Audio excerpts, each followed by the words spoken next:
Vaishnavad Paramhansa Parivrajaka Shtotra Sat.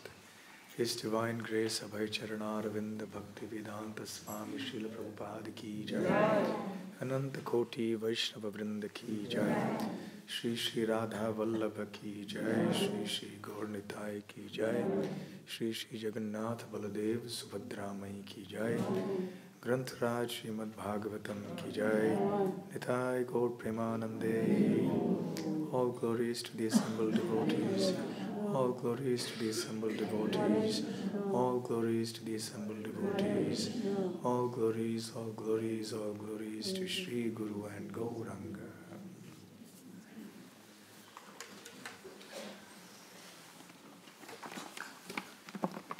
Which is up on the board, 13 or 14?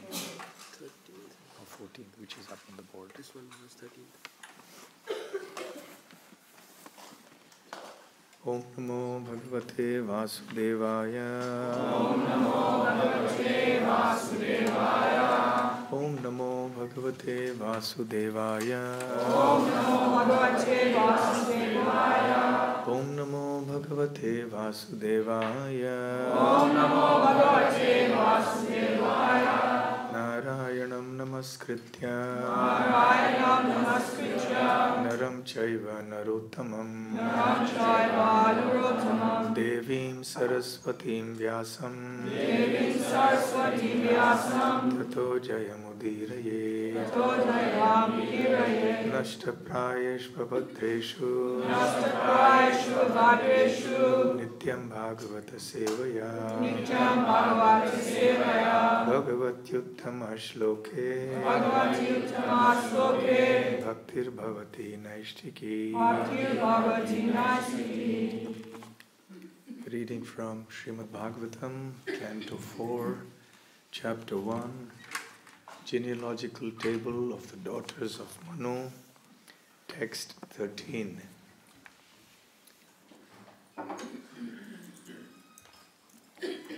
Patni Marichestu Kala. Patni Marichestu Kala. Sushuve Kardamatmaja. Sushuve Kardamatmaja. Kashyapam Purnimanam Cha.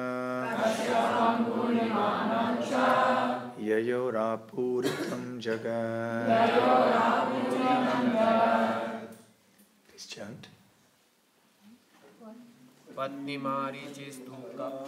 Patni Marichestu Kala. Sushuve Kardamatmaja. Sushuve Kardamatmaja. Kashyapam Purnimanam Cha. Kashyapam Purnimanam Cha. Yayorapuritam Jagat. Yayorapuritam Jagat. Patni Marichestu Kala. Patni Marichestu Kala. Sushuve Kardamatmaja. Sushuve Kardamatmaja.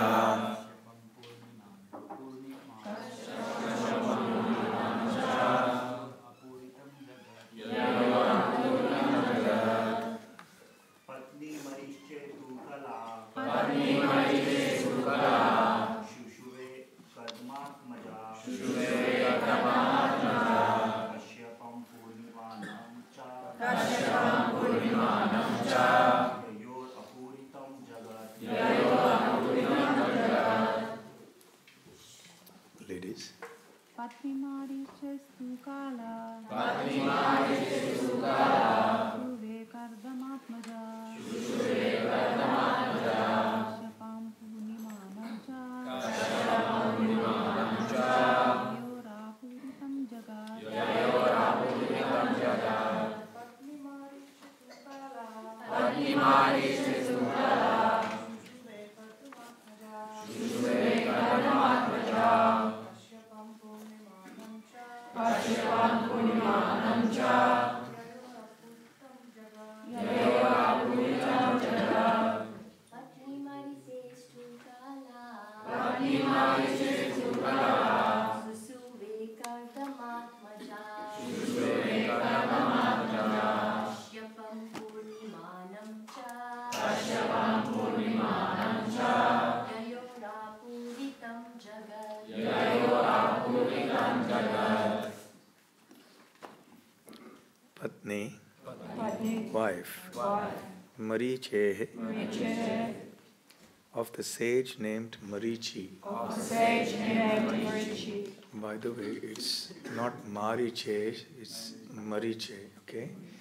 Because the word Maricha refers to someone else. Who does it refer to? Ravana's associate, who Ram killed. Maricha. Maricha was the one who took the form of the golden deer to entice Sita. And that's why Ram went in search of the deer. And that's how Ravana could abduct Sita Devi. So this is Marichi. And that is Maricha. So even a little extension of a vowel can make a difference. Yes?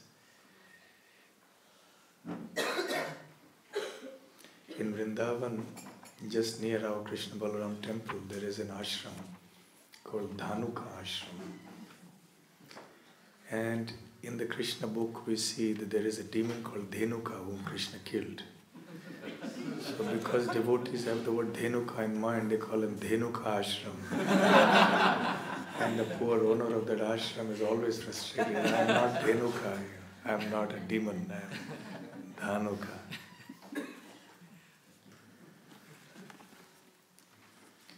Marichehe, of the sage named Marichi, two, also, Kala, named Kala, Sushuve, gave birth, Kardama Atmaja, daughter of Kardama Muni, Kashyapam, of the name Kashyapa, Purnimanam cha, and of the name Purnima, Yayoho, by whom, Apuritam, spread all over, Jagat, of the world. Translation by Srila Prabhupada. Kardama Muni's daughter Kala, who was married to Marichi, gave birth to two children, whose names were Kashyapa and Purnima. Their descendants are spread all over the world. And this verse does not have a purport, so we'll read the next one. But I'll read it by myself.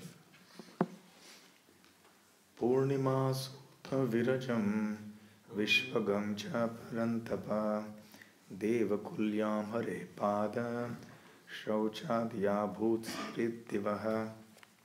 Translations. My dear Vidura, of the two sons, Kashyapa and Purnima, Purnima begot three children, namely Viraja, Vishvaga, and Devakulya. Of these three, Devakulya was the water which washed the lotus feet of the personality of Godhead, and which later on transformed into the Ganges of the heavenly planets. Purport. Of the two sons, Kashyapa and Purnima, herein Purnima's descendants are described. An elaborate description of these descendants will be given in the 6th canto. It is also understood herein that Devakulya is the presiding deity of the river Ganges, which comes down from the heavenly planets to this planet and is accepted to be sanctified because it touched the lotus feet of the Supreme Personality of Godhead, Hare.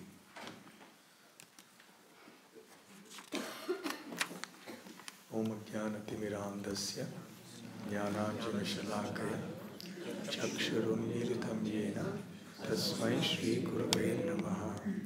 Shri Chaitanya Manobhishtam Sthapitam Yena Bhutale Swayam Rupa Kadamahyam Dadati Svapadantikam Vandeham Shri Guru Shri Yudhpada Kamalam Shri Gurun Vaishnavamscha Shri Rupam Sagrajatam Sahagada Raghunathan Vitam Tansajivam Sadvaitam Savadutam Parijana Sahitam Krishna Chaitanya Devam Shri Radha Krishna Padam Sahakata Lalita Shri Vishakha Vitamscha Namo Om Vishnu Padaya Krishna Preshtaya Bhutale Śrīmate Bhaktivedanta Swami Namini Namaste Saraswati Devi Gauravani Pracharini Nirvishesha Shunyavadi Paschatya Deshtarini Vancha Kalpatarubhyascha Kripa Sindhubhya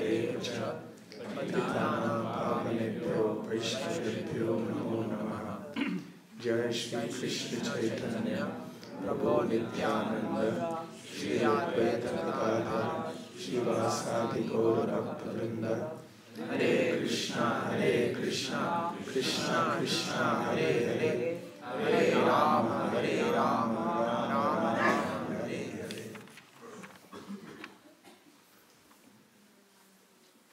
Hare Krishna.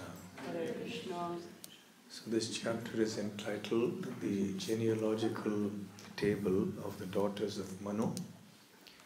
To refresh our memory, Manu had two sons, Swayambhuva Manu, and he had three daughters. The three daughters were Akuti, Prasuti, and Devahuti. Now, we have heard in some of the previous verses that Akuti was married to Prajapati Ruchi, and she had two children, twins, a girl, Dakshina, and a boy, Yagya. They were none other than Lakshmi and Narayan.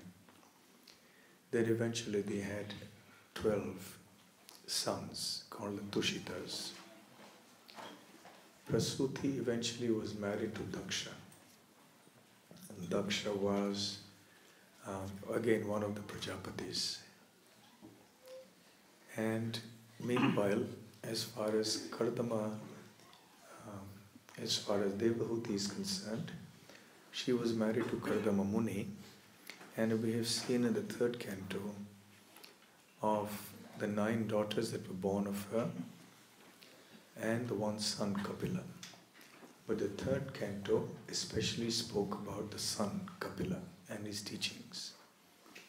And now here mention is being made of some of the daughters. One of the daughters who was born to Kardama Muni and Devahuti was Kala. Kala was married, as we read in today's verse, to the sage Marichi, who was also a son of Brahma. And they gave birth to 2 children, Kashyapa and Purnima.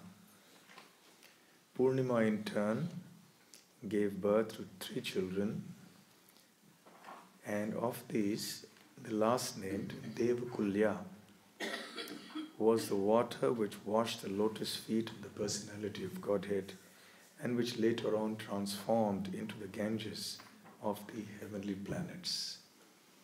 In other words, Devakulya is Ganga, the famous celebrated holy river Ganga. And as is mentioned here and also in the purport, Devakulya is the presiding deity of the river Ganga and is accepted as sanctified because it touched the lotus feet of Lord Krishna. Now, there's nobody amongst us who hasn't heard of Ganga. Ganga is probably the most famous amongst rivers that are considered holy. There are many famous rivers in the world. There is the Nile, there is the Amazon, which are also very big rivers. And there are other rivers which may be famous for other reasons. But the Ganga is the most famous, really speaking, and primarily because of its religious and spiritual significance. Also the natural beauty. As the Ganga flows down from the Himalayan peaks and majestically flows into the plains, and she's very broad, very wide. It is such a glorious sight. How many of you have been to the higher peaks of the Himalayas and seen the Ganga flowing down? And if you have been to Badrinath, or you've been to any of the Prayags, Pancha Prayags, okay. So I would recommend to any of you who are adventurous enough, when you go on a yatra, of course we go to Vrindavan, we go to Mayapur and Puri, which are our main places of pilgrimage.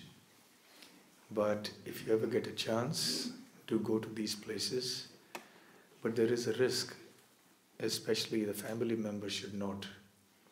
And the risk is that you will like it so much you will not want to come back. But if that's what you want, then we have to see. So it is such a beautiful place.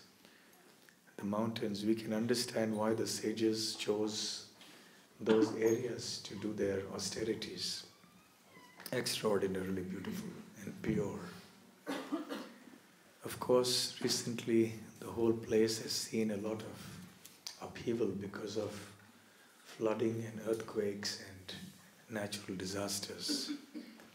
But in any case, the whole area is extremely pure. Millions and millions of sages over millions of years have performed austerities there. The Supreme Lord has incarnated there on many occasions and performed pastimes there. And the Ganga flows there. Ganga. Does anyone know what Ganga, the word means? Ganga means? It comes from Gam and Ga. One who flows swiftly. Ganga, one who flows down very swiftly. So Srila Prabhupada, in one of his purports, in the 5th canto, he explains that Ganga is called Patita Pavani. She is the purifier of even the most sinful people. And she purifies not only internally but also, not only externally but also internally. And Srila Prabhupada says that one who regularly bathes in the Ganga will become externally and internally purified. Externally because that person will become very immune to all sorts of diseases. And internally because that person will develop an inclination to serve the Supreme Personality of Godhead. The devotional instinct will arise. Serving the Ganga is of course one of the limbs of sadhana bhakti, devotional service and practice, mentioned by Srila Rupa Goswami in the Nectar of Devotion. One of the 64 limbs is to reside in a sacred place or in a holy place like Dwarka, Jagannath Puri, Vrindavan, etc. And also included is living on the banks of the Ganga and such holy rivers. So residing in a holy place like the bank of the Ganga is a recommended spiritual practice for those for whom it is possible. Also, there is something called Tadiya Seva. Tadiya Seva means service of not just the Supreme Lord, but all persons and things connected and places connected to the Supreme Lord. Like, for example, worship of Tulasi, worship of the Vaishnavas, worship of the cow, worship of the Yamuna, worship of Ganga. So these are all very intimately connected to the pastimes of the Supreme Personality of Godhead. So worshipping Ganga is definitely very purifying and very, very auspicious. There is so much to say about Ganga. It can take hours and hours, and especially that kind of katha is recommended when we go to the Himalayas and go to different places there, and we can hear the pastimes in those places. But nevertheless, time does not permit us to go into too much detail about the glories of the Ganga.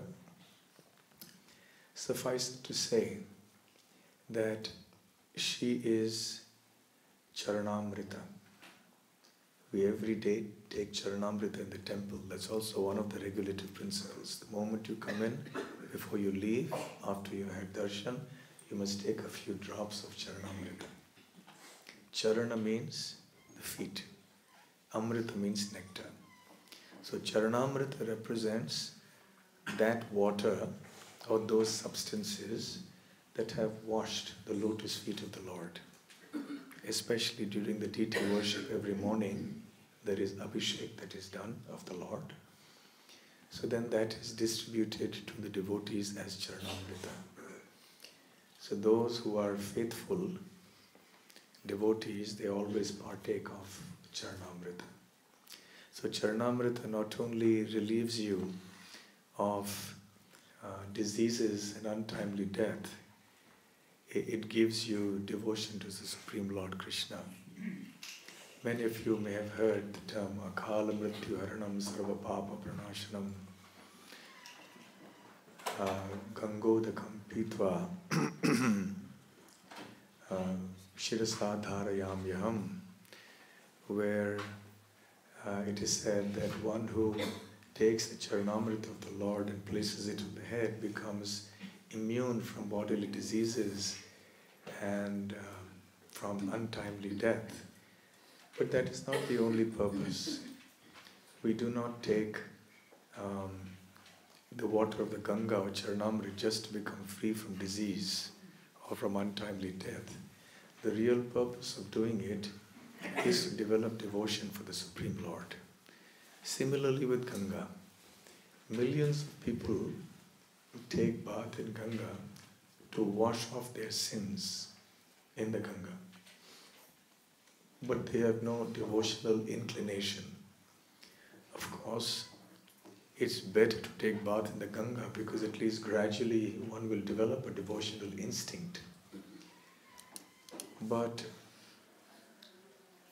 it is better to go with a devotional prayer, with a devotional mood, because Ganga is a great devotee of the Supreme Lord.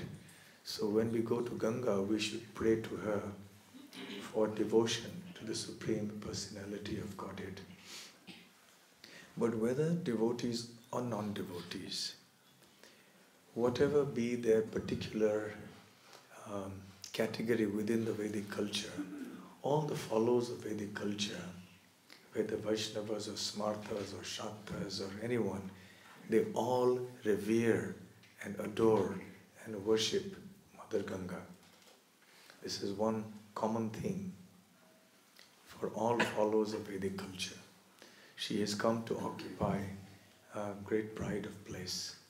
Prabhupada says that anyone living on the banks of the Ganga is very fortunate and must be very spiritually advanced. He says that. Of course, we might think, I know so many people who live on the banks of the Ganga, but they are not spiritually advanced. Well, it may be, but, because the fact that they're born next to the Ganga means they have some special karma. And Ganga is so potent that, of course, when you take physical bath in the river, you get purified. But even if you just, in your mind, take bath in the Ganga, you get the same benefit. Even if you mention her name, Ganga, you get the benefit of bathing in her rivers. So do you want to get the benefit of bathing in the Ganga sitting here in Melbourne? Yes. Then say, Ganga, Ganga, Ganga, Ganga, Ganga, Ganga. So all of us have had bath in the Ganga. We have become purified. Prabhupada also mentions that there are great, even people like Shankaracharya have written poems praising Ganga. Shankaracharya's poem is very famous, Ganga Stotra.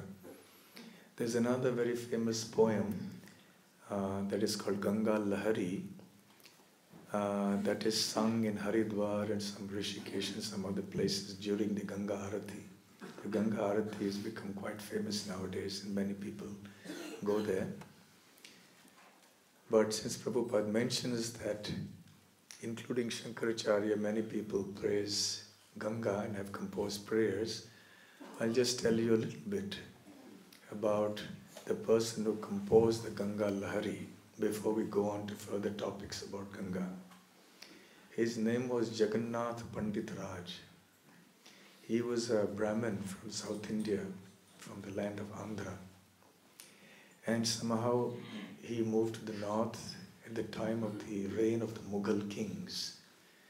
And there was a king called Shah Jahan who was there, who was ruling. And because of his scholarship, his erudition, he became very popular. He was one of the advisors to the king.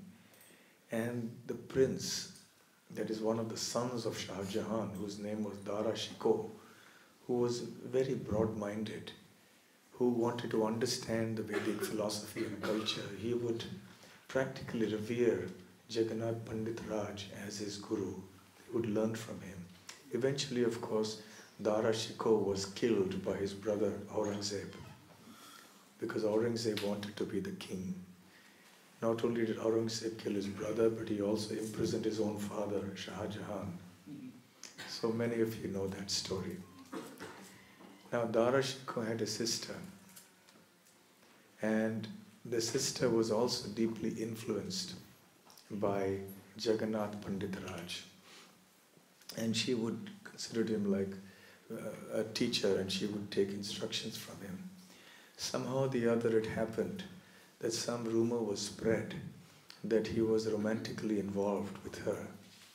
So then the king, he told him, "You must marry my daughter, but in order to do that, you have to convert to Islam."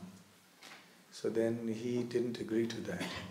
So he went to the bank of the Ganga and he sat on the ghat. Ghat means a series of steps that lead down to the river. He sat on the top and he started reciting spontaneously. He composed them on the spot. He started reciting the verses of this prayer, which today is known as Ganga Lahari. And with each verse that he recited, the Ganga would come up, rise in level by one step, and the next step, and he would keep on reciting till finally the Ganga came all the way to the top, and he was praying to Ganga to take him away and to accept him as an orphan who had come for her shelter, Mother Ganga. And then it is said that the Ganga arose and took away her child into her waters. So that is a poignant story of the origin of the Ganga Lahari, which is now so famous and sung during many of the Ganga Aratis along the banks of the Ganga. So anyway, there are many, many such beautiful stories about Ganga and those who are the worshippers and lovers of Ganga.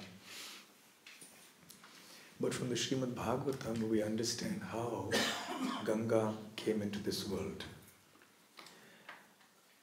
Now, we all know that this universe is shaped like an egg, according to the Śrīmad Bhāgavatam. And therefore it is called a Brahmanda. Anda means an egg, shaped like an egg.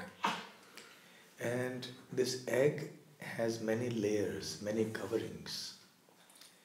And it floats in the ocean of some transcendental water, which is called the Karana Sagar, or the causal ocean. Karana means the cause. So the causal ocean, because it is a cause of the material creation, in a sense. Now, along with our universe, there are millions of universes who are similarly floating in the water. And Sri Chaitanya Mahaprabhu in the Chaitanya Charitamrita explains that just as an Udumbara tree, Udumbara means that it's a kind of a fig tree from the fig family. It produces millions of fruits. Similarly, there are millions and millions of universes, all egg-shaped, of different sizes that float on the water of the causal ocean. It's also called the Viraja river. Raja refers to the mode of passion, or in general to the three modes of material nature. Viraja means that which is beyond the three modes of nature, and the long A at the end indicates the feminine gender, so Viraja. So Viraja is the name of that causal ocean. And it is the intermediate space between the spiritual world and the material world. And this is the water in which the entire material creation, all the universes, float. So, as the Lord, what happened here is there was a king whose name was Bali Maharaj, and all of you have heard this. And the Vamana Dwadashi day is coming up in a few days from now. So I'm sure you'll be hearing in detail the story of the appearance of Lord Vamanadev. So Bali Maharaj, who was the grandson of Prahlad Maharaj, became very, very powerful. And he conquered practically the three worlds. He even dispossessed the demigods like Indra and others of their abodes. And they were left without any place to stay. They were refugees, hiding here and there. And the mother of the demigods, Aditi, she performed a penance and a sacrifice to petition the Supreme Lord to re-establish the dignity, the prestige, and the property of her sons, the demigods. So the Lord promised to do the needful, and he appeared as her son, and he was known as Vamana. He was also known as Trivikrama. And he appeared before Bali Maharaj as he was about to do a sacrifice. And Bali Maharaj saw a young Brahmana brahmachari coming in front of him, and the Brahmana said, "What can I do for you?" The boy asked for charity. He says, "Yes, ask me for anything you like." And the boy said, "Give me 3 steps of land, according to my measure." Now, Bali Maharaj laughed at him. He said, "I am the king of the whole universe. You can ask me for a planet. You can ask me for anything you like. And you're just asking me for 3 steps of land. And you're such a small boy. What will be the measurement of your 3 steps?" So I can understand that even though you're a Brahmana and you're performing austerities, but your intelligence is not developed. Anyway, since you have come, you can ask me whatever you like. So he said, "Nevertheless, that's all I want." And then we all know, he expanded his form. With the first step, he covered the whole earth. With the second step, he extended his left foot forward, his right was still there. And he covered the whole universe. And with the third step, there was no place to keep it. He asked Bali Maharaj, he said, "You can't lie. You told me you'll give me 3 steps in charity. I've taken only 2 steps. So Bali Maharaj understood that this was Vishnu. So he offered his head and said, "Please place your 3rd step on my head." And in this way, Bali Maharaj perfected his life. Now, the 2nd step that the Lord placed was to cover the universe. At that time, the big toe of his left lotus foot pierced the coverings of the universe just a little bit. And that little hole that was made, a very, very tiny hole, made a few drops of the causal ocean, the Karana Sagar or the Viraja river, come into the universe. And because the Lord's toe was there, that water from the Viraja that came into the material world washed the feet of the Lord. And because of that, it became Charanamrita. So in the 5th canto, Shukadeva Goswami explains that the lotus feet of the Lord is covered with reddish powder called kumkum. So when this water from the Viraja washed the lotus feet of the Lord, then it also acquired a very pleasing pink color. And as it entered in, because it had washed the lotus feet of the Lord, as it is viraja, it is free from any material influence. But now all the more, because of having touched the lotus feet of the Lord, it became completely sanctified, completely pure and transcendental. And as you know, the lotus feet of the Lord is adorned not just with this red powder, but also has the tulasi leaves and the tulasi manjaris that are offered by various devotees. So the water of this water carried with it not only the pinkish color, but also the fragrance of the tulasi that had been offered to the lotus feet of the Lord. And this is the water that eventually became the Ganga and then flows throughout the universe. But originally, it did not flow throughout the universe. She flowed only in that very, very high realm. So Shukadeva Goswami explains in the 5th canto that this water flowed about very, very gently in the upper reaches of the universe, and after thousands of millennia, it descended. The water descended on Dhruvaloka. Dhruvaloka is the pole star. You have all heard of the pole star, yes? If you look up in the north, exactly due north, and look up at the latitude of the place where you are. What is the latitude of, oh, you can't see in the southern hemisphere, I'm sorry. You can't see the pole star. So, the pole star, if you, let's say, 20 degrees north in your latitude, and if you look due north, at around approximately 20 degrees, you will see the pole star. The pole star is always fixed in one place. The other stars seem to be rotating around an axis that passes through the pole star. So all the other stars will rise and they will set from our point of view, but the pole star will remain where it is. So this is also called the Dhruvataram. The pole star is the place given to Dhruva Maharaj as a gift by the Supreme Lord, because Dhruva had wanted a kingdom far greater than his ancestors, even Brahma. And the Lord could not think of any higher place to give, because what kingdom can be greater than that of Brahma except the Lord's own abode? So he gifted him his abode. So then he became, that place became the spiritual world, that is Dhruvaloka. So the water came there, descended there on Dhruvaloka. And by the way, because the water descended into the universe by touching the lotus feet of the Lord, she is also known as Vishnu Padi or Bhagavat Padi. And because Vishnu Padi now had touched Dhruvaloka, Dhruvaloka is also called Vishnu Pada. Also because Dhruvaloka is at the lotus feet of the Supreme Lord.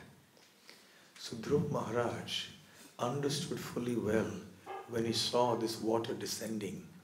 He knew the source of this water, that it had washed the lotus feet of the Lord. So he accepted this water with great devotion upon his head and considered himself very fortunate. And he continued to discharge his devotional service and remember the Supreme Lord, and to consider his great fortune of bearing Ganga on his head. And he was exhibiting all kinds of ecstatic symptoms of devotion. This is described by Shukadeva Goswami.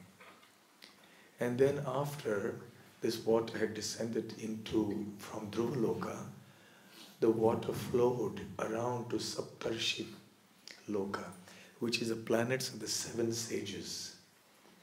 In every Manu, there are certain demigods.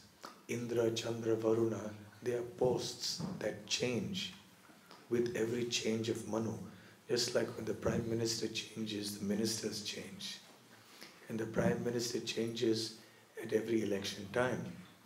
So when the Manu's life is over, that's called a Manvantara, then Indra changes, another person becomes Indra, another person becomes Surya, and so on and so forth.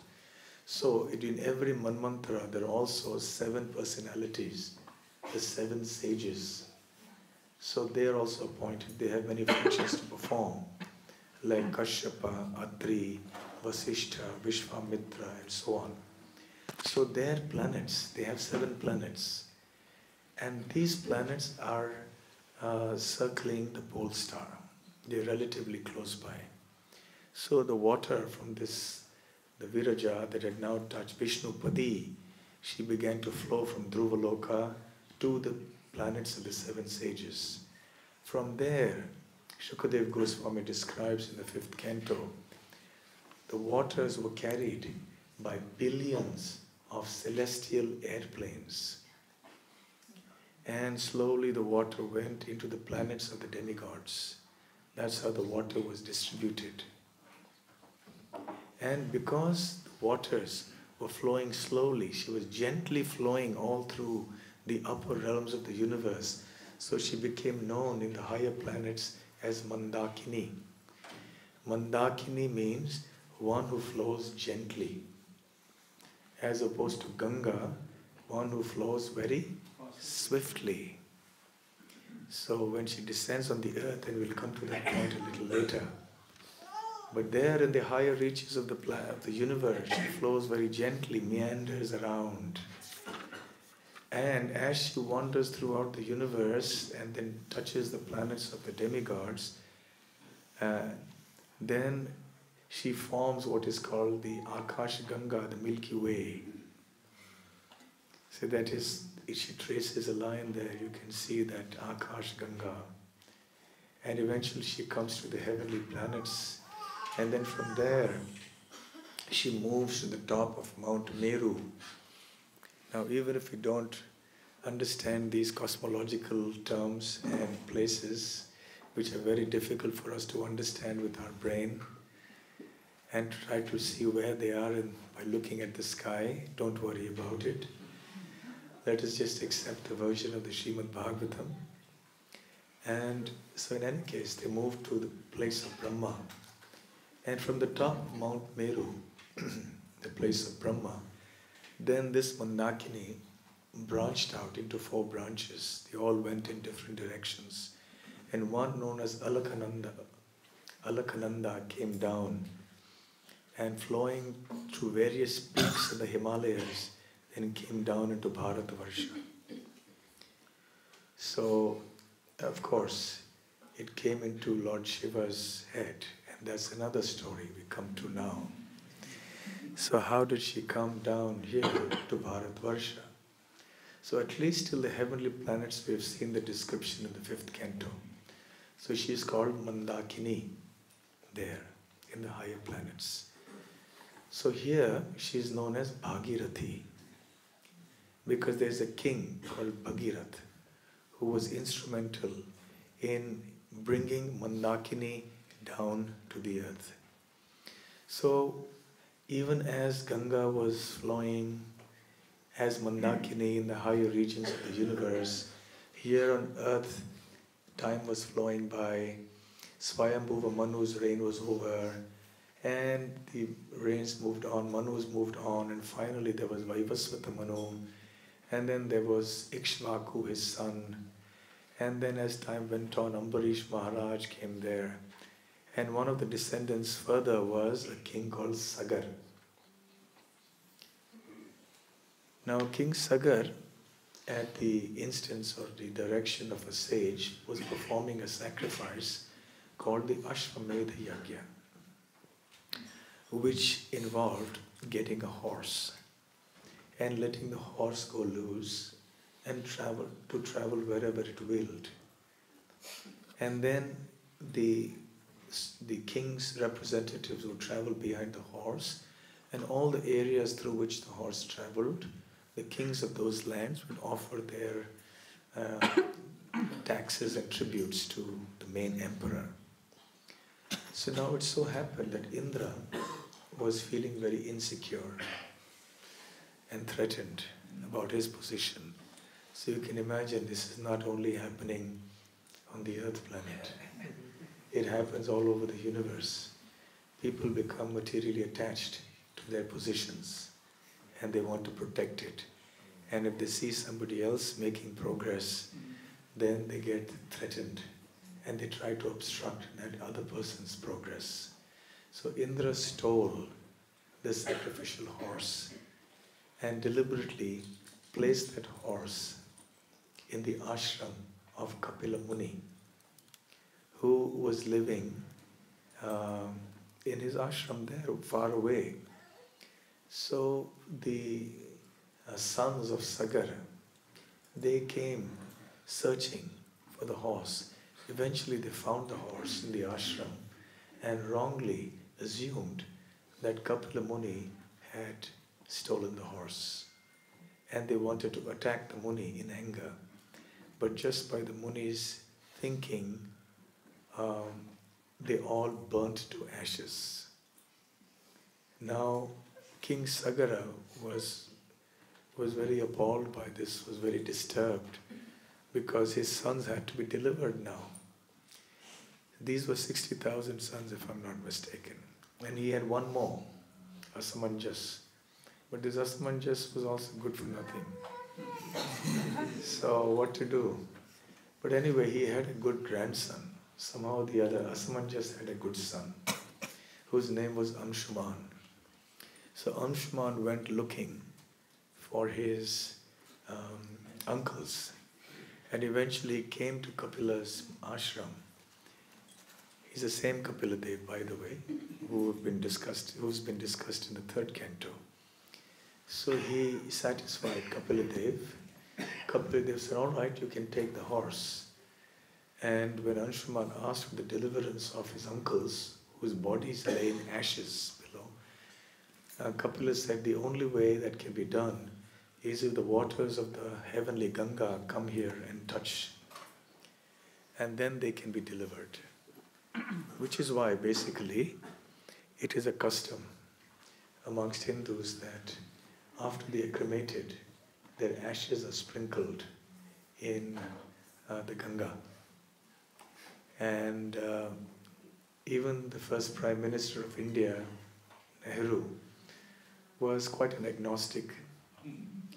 He didn't believe much in religion and so on. He was very much westernized and materialistic by nature. But even he, in his last wishes, said that after I die, my ashes should be immersed in the Ganga.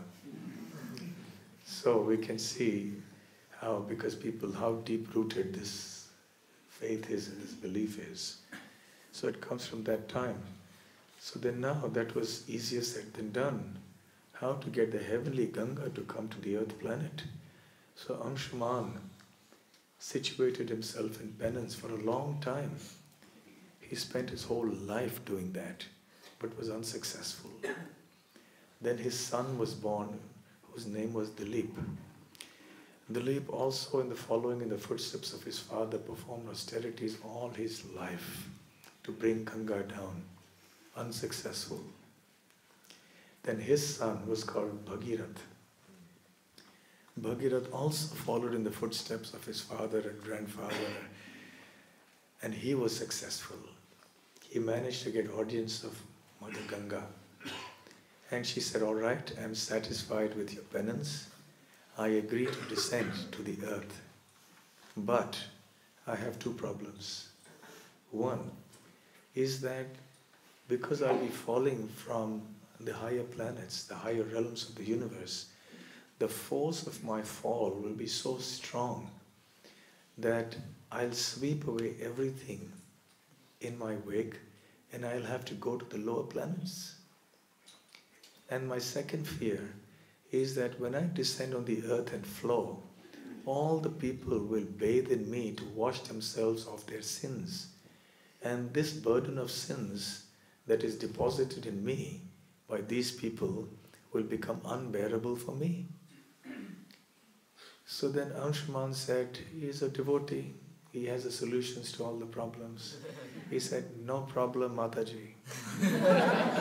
We will take care of your concerns. We will, number one, I will petition Lord Shiva to bear the brunt of your fall, of your waters. And so then you will not sweep away everything. And as far as you being contaminated by the sins of the people, let me assure you that when the great saintly people, the devotees of the Supreme Lord, bathe in your waters, they will cleanse your waters of all the sins deposited by the sinful people. So Ganga was satisfied with that. But now Bhagirath had to perform penance to please Lord Shiva. Lord Shiva is known as Ashutosh, one who is pleased very quickly. So he appeared and he agreed to the request of Bhagirath. And then Ganga started flowing down. And Lord Shiva has matted locks of hair, as you know, you've seen his picture. And Lord Shiva bore Ganga within the matted locks of his hair. Now, the Bhagavatam describes it, the Mahabharata describes it, Ramayana describes it, so the Puranas describe it. So there's this pastime is very popular, very famous and described, with little variations in the different depictions or narrations. In the Ramayana, for example, we see that Ganga had a bit of a mischievous glint in her eye because she was thinking she'll sweep away Lord Shiva. Because of flowing waters, she was a little mischievous. She thought, I'll just play some mischief with Lord Shiva. Lord Shiva, being Lord Shiva, understood. Okay, she's feeling mischievous. So then when she fell into his matted locks, he just trapped her there. And she was going round and round and round and round with the matted locks, wanting to come out, but he just held her there. It's going on and on. And then finally she realized that she had made a blunder. So then Lord Shiva said, all right, it's okay, now I'll let you go. And then he let out a stream from his head. Because Lord Shiva bore Ganga, he is called Gangadhara. It's another name of Lord Shiva. And you can see the pictures of Lord Shiva in which with his matted locks there is a stream flowing out from his matted locks. That's Ganga flowing. So that is how Lord Shiva held the flow of Ganga and released her gradually so that she could flow from Mount Kailas and then down to the Himalayas. Actually, in the third canto of Bhagavatam, Kapila mentions that the word Shiva means auspicious, right? That's the meaning of the word Shiva. So Lord Shiva means one who is all auspicious. Now, Kapila says that Lord Shiva got his Shivatva or his auspiciousness because Ganga descended onto his head, because she was Charnamrita. So Lord Shiva got the Charnamrita on his head. In effect, he got the lotus feet of the Lord on his head. And thus, he became all auspicious. Lord Shiva, in any case, is always auspicious. But now his Shivatva really blossomed. His auspicious quality blossomed. So now she descended and came into the Himalayas and started flowing. Now we'll come to a small lesson in geography. We've studied we've seen what the Shastras say up to this point. Now, if you go up to the Himalayas, there are two rivers. One is, by the way, Bhagirathi, when she flowed down, Bhagirath was there to welcome her. I'll come to the geography in a few moments. So when she flowed down, then Bhagirath rode on his chariot at great speed to take her from there all the way to the place where the ashes of his grandfather, of his ancestors' bodies lay. And Ganga was flowing very swiftly. So we can imagine that King Bhagirath had to ride very fast. And because she came in response to King Bhagirath's request, on the earth she is known as Bhagirathi, the long A, the first A. The king is Bhagirath, short A, and the river is Bhagirathi with the long A. So anyway, she was following him and she was going wherever he rode.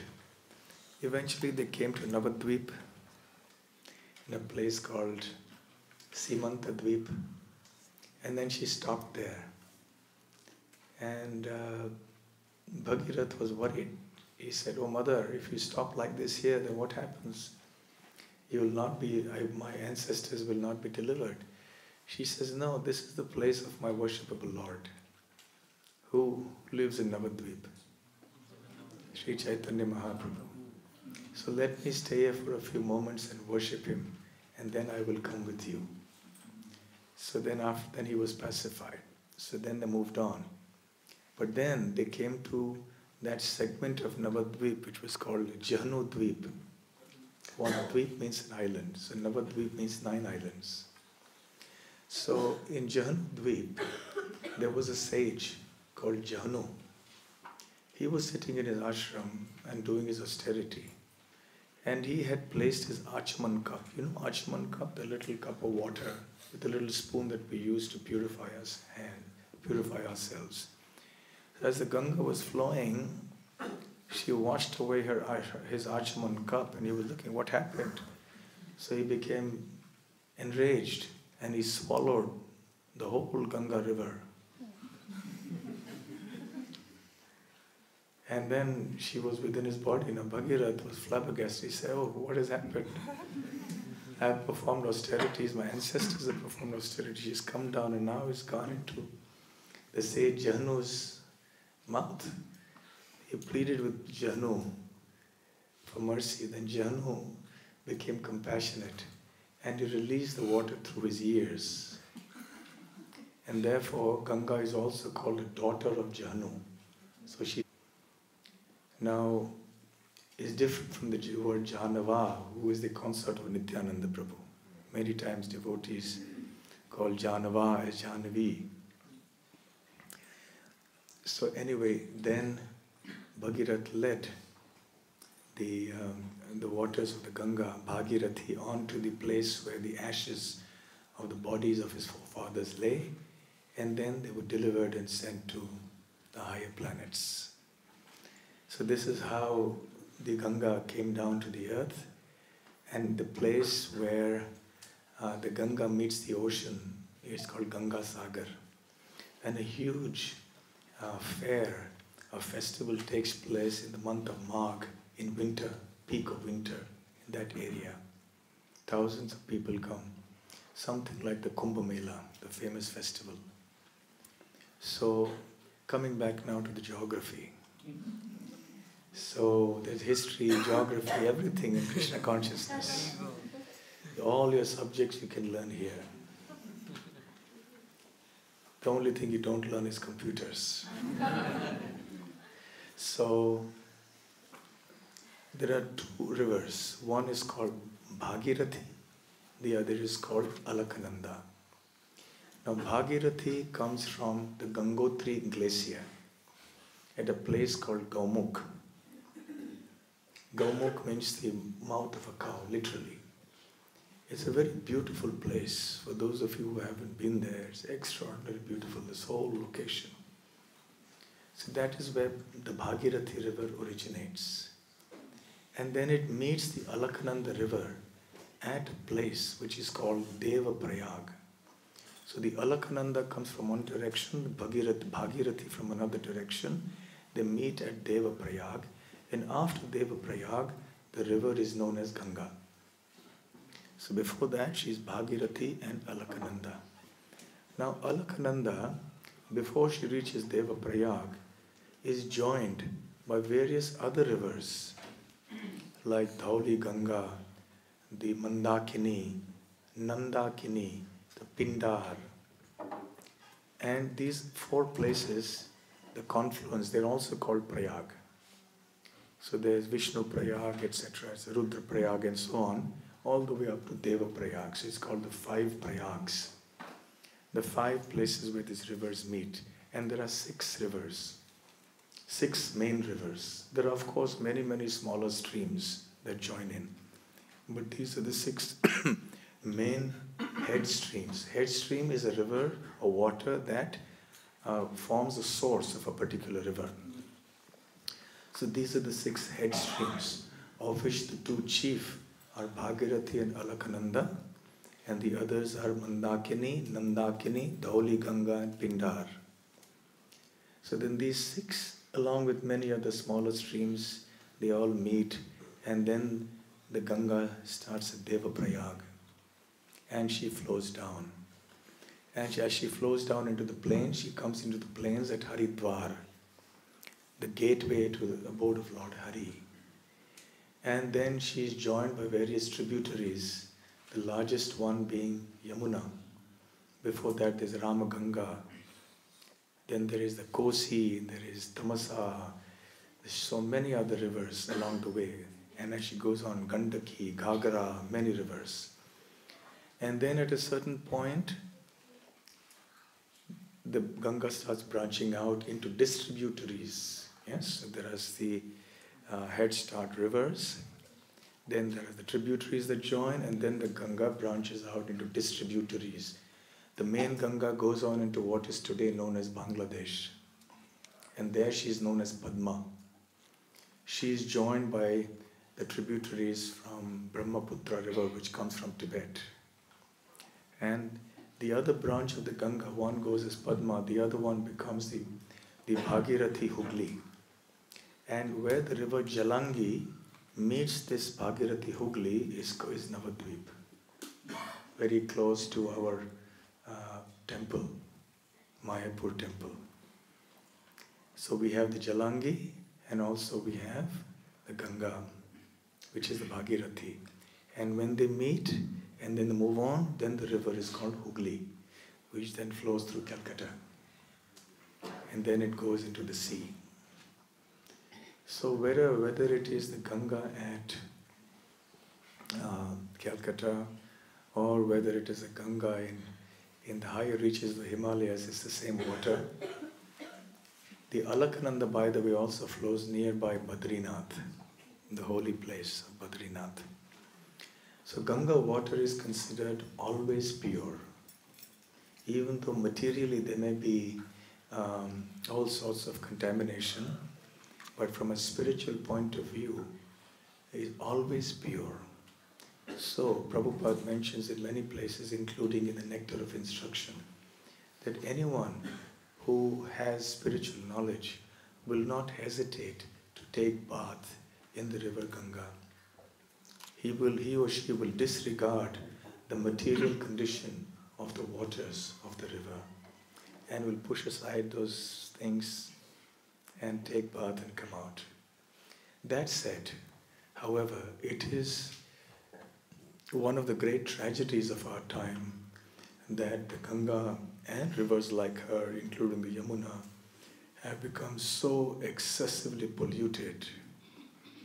It is probably one of the greatest offenses that we as humanity, and particularly those of residents of India, have done to contaminate the Ganga and Yamuna and other holy places in such a way.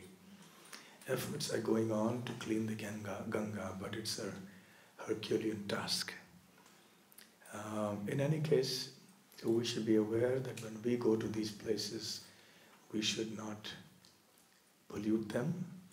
And on the contrary, when we go for yatra to any holy place, we do spend some time hearing katha, doing kirtan, seeing the various pastime places in whichever holy place we go to.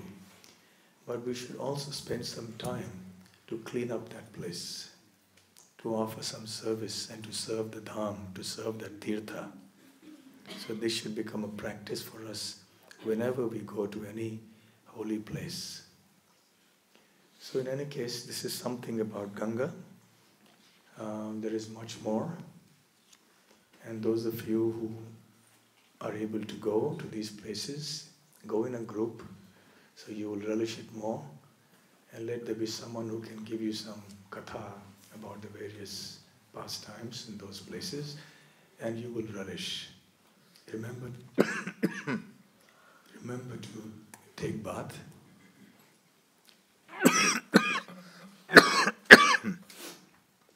Even though the water may be cold. The first time we went to Badrinath, we remember, there was a hot stream there. And that became the favorite spot.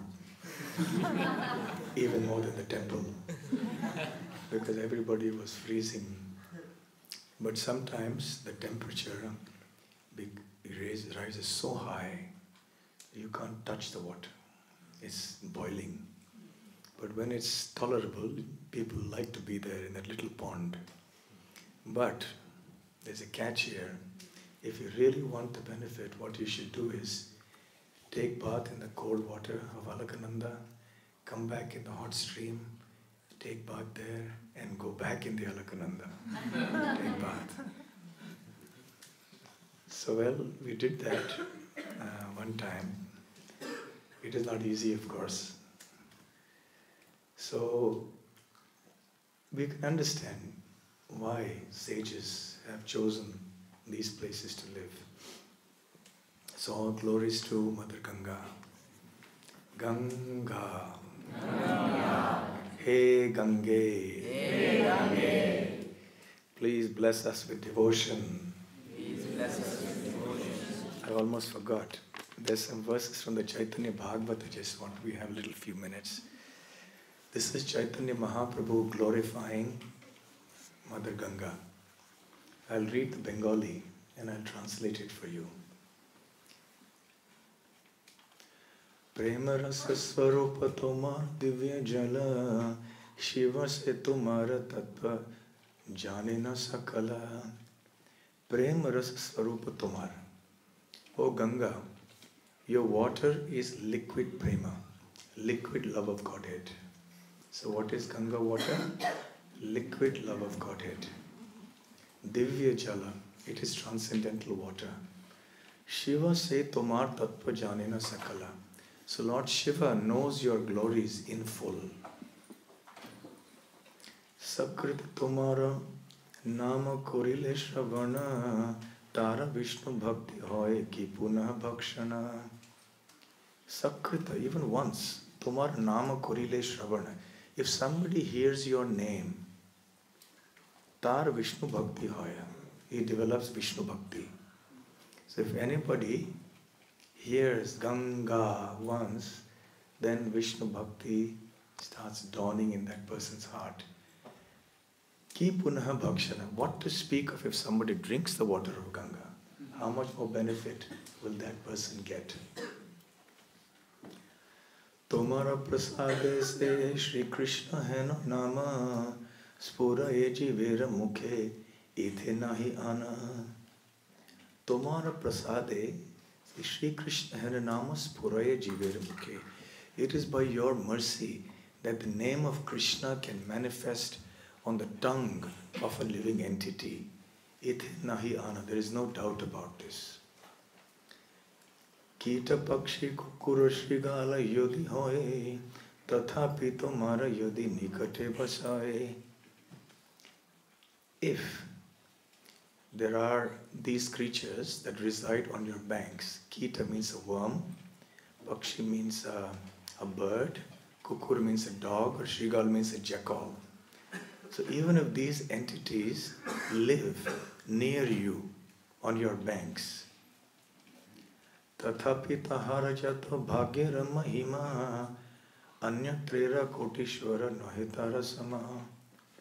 So they are more fortunate, these creatures, insects, worms, birds, jackals, dogs, living on the banks of the Ganga are more fortunate than some kotishvaras, a millionaire, living elsewhere. This is Mahaprabhu's statement. Patita tarite se tomar avatara, tomar samana tumi vaina ara. Patita tarite, to deliver the sinful souls. Shri tomar avatara.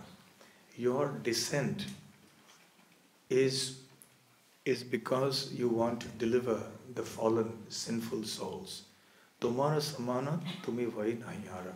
There is nobody else like you in terms of deliverance of the fallen souls. And this prayer to Ganga is composed by whom? Sri Chaitanya Mahaprabhu in the Chaitanya Bhāgavatam. So with these words, we will all remember Mother Ganga as we go home today and pray for her mercy that she may bless us to develop pure devotional service to the Supreme Lord Shri Krishna. Mother Ganga ki Jai, Shri Shri Radha Vallabha ki Jai, Shri Shri Gaur Nitai ki Jai, Shri Shri Jagannath Baladev Subhadra Devi ki Jai, Granth Raj Śrīmad Bhāgavatam ki Jai, Srila Prabhupada ki Jai, Gaur Premanande, Hare Krishna. Now Prasadam ki Jai. So, go. Thank you very much. Hare Krishna.